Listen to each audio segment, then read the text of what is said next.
почувствате? Имате ли някакви оплаквания? Искам да направя аборт. Сигурна ли сте? А този моя мъж направо ме беси, доведе ме до лудост.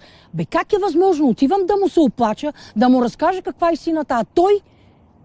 Мъжка солидарност ли е това? Какво е? Толерира го, защитава го, оправдава му постъпката. Вместо като баща да застане на позиция до мен и да му се скара. Ahí está el Karen, con el voy a cazar. Y la otra es la madre. Nosotros a Cristina la queremos mucho. Sí, mucho, como una trucha al trucho.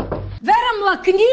Не се бъркай в нашите отношения! Айде, майче. Не се бъркай, защото ти си в основата на скандала и на интригата. Така или иначе за нашите оттегнати отношения с сина ми е виновна Вера. Той това не го осъзнава в момента, защото е влюбен и защото тя му е завъртяла главата. Но ще дойде момент, в който сам ще се убеди колко съм прав. Не скривам, че съм потресена от постъпките на Виктор. Всички са тези неща, които ми се наложи да преживея и начина, по който ми ги поднесе, много бях разочарована. Но виждам, че е искрен в извиненията си и съм готова да му простя, защото го обичам и да можем да си запазим семейството, което според мен е много важно. Обещай ми, че повече няма да се занимаваш с тези гнусни далавери. Обещай ми! Обещавам. Никога повече няма да правя това нещо. И да се надявам, че няма да ми изненада с още някое дете някъде. Обещавам.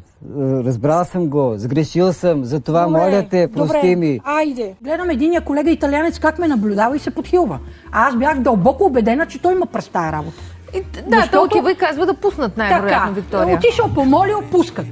И по едно време идва и ми казва, ама вече трето, четвърто пускане на Виктория, идват колеги, прегръщат ме, почват да ми разказват за тяхни любови, как не са могли да се справят. Моля да те помоля да ми подадеш каталога само за секунда.